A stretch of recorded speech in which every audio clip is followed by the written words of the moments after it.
നമസ്കാരം. നമ്മളിപ്പോൾ കാണുന്നത് എമ്പുരാൻ സിനിമയുമായി ബന്ധപ്പെട്ട പ്രധാനമായ ചർച്ചയാണ്. അതിനു മുമ്പും ഇത്തരം ചർച്ചകൾ ഉയർന്നു വന്നിട്ടുണ്ട്. പുഴു എന്ന സിനിമയുമായി ബന്ധപ്പെട്ട് മമ്മൂട്ടിക്കെതിരെ ആ സിനിമ ഇറങ്ങിയ സമയത്തല്ല, അത് കഴിഞ്ഞ് കുറച്ച് കഴിഞ്ഞിട്ട് അതിന് എതിരെ വലിയ പ്രചണ്ഡമായ ആക്രമണം നടന്നിട്ടുണ്ട്.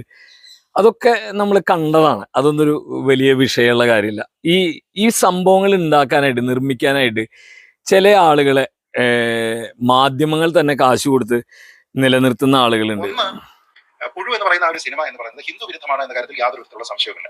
അത് ബ്രാഹ്മണ വിരുദ്ധം എന്ന് മാത്രമല്ല, ഞാൻ പറയുന്നത് ഹിന്ദു വിരുദ്ധമാണ്. കാരണം അതിൽ ഉപയോഗിച്ചിരിക്കുന്ന ഒരുപാട് ബിംബങ്ങൾ അതെല്ലാം തന്നെ ഹിന്ദു വിരുദ്ധമായിട്ട് തന്നെ ആ സിനിമയുടെ ഏതെങ്കിലും ഘട്ടങ്ങളിൽ മാറുന്നുണ്ട് എന്നുള്ളത് വളരെ വ്യക്തമാണ്. അപ്പോൾ അത് അങ്ങനെ ചെയ്തുകൂടെ? ആവിഷ്കാര സ്വാതന്ത്ര്യം എന്ന് പറയുന്നത് സിനിമയ്ക്കില്ലേ? ക്രിയേറ്റീവ് ഫ്രീഡത്തിന്റെ ഭാഗമായിട്ട് ഇങ്ങനെ ഒരു സ്റ്റോറി കൺസീവ് ചെയ്യുന്നതുകൊണ്ടോ അത് ചിത്രീകരിക്കുന്നതുകൊണ്ടോ പ്രശ്നമുണ്ടോ എന്നൊക്കെ ചോദിച്ചു കഴിഞ്ഞാൽ പ്രശ്നമൊന്നുമില്ല.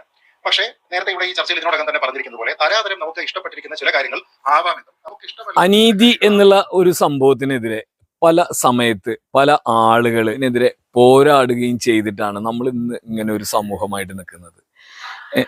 ശ്രീത്ത് പണിക്കരോട് തന്നെ ഒരു കാര്യം നമുക്ക് ചോദിക്കാം. ഏതെങ്കിലും ഒരു ഹിന്ദു പുരാണം എന്ന് പറയുന്ന ഈ കഥ എടുത്തുകൊണ്ട് ചോമാരടക്കമുള്ള നമ്മൾ സാധാരണ അടിസ്ഥാന വർഗത്തിന് അമ്പലത്തിൽ പ്രവേശിക്കാനുള്ള സ്വാതന്ത്ര്യം അനുവദിക്കപ്പെട്ടിട്ടുണ്ടോ എന്നുള്ളത് ഏതെങ്കിലും ഒരു ശ്ലോകത്തിൽ കൂടെ വിശദീകരിക്കാൻ പറഞ്ഞിട്ടുണ്ടെങ്കിൽ ഇദ്ദേഹത്തിന് അത് പറ്റില്ല. കാരണം അങ്ങനെ ഇല്ല എന്നുള്ളത് തന്നെയാണ്. പിന്നെ കേരളത്തിലുള്ള പാരമ്പര്യ അമ്പലങ്ങൾ, നമ്മൾ പറയുന്ന പോലെ പാരമ്പര്യ അമ്പലങ്ങൾ എന്ന് പറയുന്നത് മിക്കതും ഈ പറഞ്ഞ പോലെ ജൈന ബൗദ്ധ ക്ഷേത്രങ്ങളുടെ ശേഷിപ്പുകളിൽ ഹിന്ദു ക്ഷേത്രങ്ങളായിട്ട് മാറിയിട്ടുള്ളതാണ്. പേരുകൾ അങ്ങനെയാണ്. നമ്മൾ പറയുന്ന പോലെ പാലപ്പള്ളി, വരന്തരപ്പള്ളി, ചിറ്റിപ്പള്ളി പോലുള്ള പേരുകളൊക്കെ പള്ളികളാണ്. പള്ളികൾ എന്നുള്ള ബുദ്ധവിഹാരങ്ങളെയാണ് പള്ളികൾ എന്ന് പറയുന്നത്. ഇതൊക്കെ ചരിത്രത്തിൽ അടിസ്ഥാനമുള്ളതാണ്. പക്ഷെ നമ്മളിപ്പോൾ ഈ പറയുന്ന പോലെ ഇപ്പം നിലവിൽ ഇതിൻ്റെ പൂർവ്വകാലത്തെ അടിസ്ഥാനമാക്കിയുള്ള ഒരു ഹിന്ദു സമൂഹം എന്ന്, ഈ ഹിന്ദു എന്ന പേർഷ്യൻ ഭാഷയിൽ നിന്ന് വന്നിട്ടുള്ളതാണ്. കാരണം എന്താ വെച്ചാൽ പേർഷ്യക്കാർക്ക് സി വരില്ല, സിന്ധുവിൻ്റെ അപ്പുറത്തുള്ള ആളുകളെ ഒന്നും വരില്ല, അവർക്ക് ഹി മാത്രമേ വരുള്ളൂ. അതുകൊണ്ടാണ് നമ്മൾ ഹിന്ദു ആയത്. അത്രയേ ഉള്ളൂ. ഇവിടെ ബ്രാഹ്മണർ, ക്ഷത്രിയർ, വൈശ്യർ, ശൂദ്രർ 4 ജാതി, പിന്നെ അവർക്ക് വേണ്ടി പണിയുന്ന മറ്റേ ആളുകൾ. നമ്മൾ തന്നെ എല്ലാവരും കൂടി ഹിന്ദുക്കളായിട്ട് 100 വർഷമായിട്ടില്ല. ഇതൊക്കെ എല്ലാവർക്കും അറിയാം. പക്ഷെ ഇപ്പോ ഭരണഘടന വന്നിട്ട് ശ്രീനാരായണ ഗുരുദേവൻ തൊട്ടുള്ള ആളുകളുടെ പോരാട്ടങ്ങൾ, അയ്യങ്കാളി, പൊയ്കയിലപ്പച്ചൻ, അങ്ങനെ നിരവധിയായ കറുപ്പൻ, അങ്ങനെ പറയാനില്ല, നിരവധിയായ മഹാന്മാരുടെ പോരാട്ടങ്ങൾ. അതിനെ തുടർന്ന് വൈക്കം സത്യാഗ്രഹം കോൺഗ്രസ് ഏറ്റെടുത്ത് നടത്തിയത്.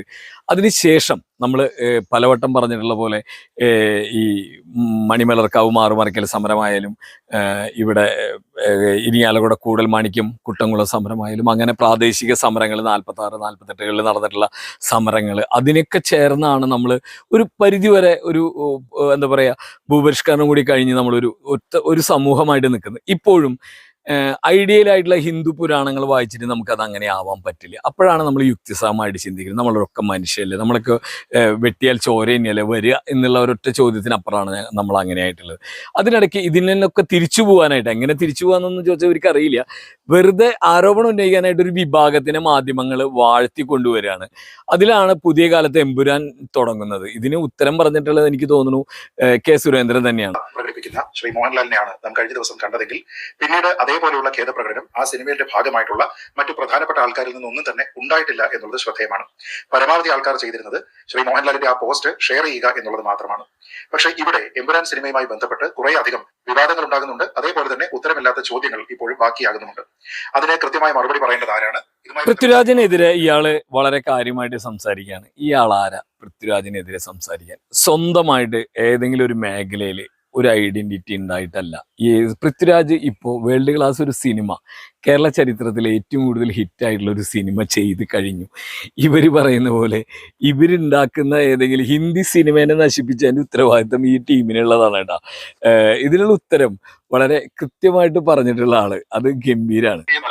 നിങ്ങൾ മാത്രമല്ല, ചില ആക്രി പിന്നെ ഇതുണ്ടല്ലോ നിരീക്ഷകന്മാരും, അവർ വന്നിരുന്ന് പറയാണ് സുരേഷ് ഗോപിയെ തോൽപ്പിക്കാൻ, തൃശ്ശൂരിൽ തോൽപ്പിക്കാൻ BJPയുടെ സംസ്ഥാന ഘടകം പരിശ്രമിക്കുന്നു. വൈകുന്നേരം നിങ്ങളൊക്കെ ചാനലിൽ വൈകുന്നേരം വന്നിരിക്കുന്നുണ്ടല്ലോ കള്ളപ്പണിക്കർമാർ, കുറെ ആൾക്കാർ, അവർ വന്നിട്ട് പറയാണ്, എന്താ പറയുന്നത്, സുരേഷ് ഗോപിയെ തോൽപ്പിക്കാൻ സംസ്ഥാന ഘടകം ശ്രമിക്കുന്നു. ഇതുപോലത്തെ അതെ, ഇ- ഇങ്ങനെയുള്ള മറുപടികൾ നിങ്ങൾക്ക് നിങ്ങളുടെ കയ്യിൽ നിന്ന് തന്നെ അളന്നു തരുമ്പോൾ നമ്മൾ എന്തിനാ മറുപടി പറയണേ? വേറെ വല്ല പണിക്ക് പോക്കൂടെ? അവര് കഴിവുള്ളവർ കഴിവുള്ളത് ചെയ്യും. തനിക്ക് എന്ത് കഴിവുണ്ടായിട്ടാ?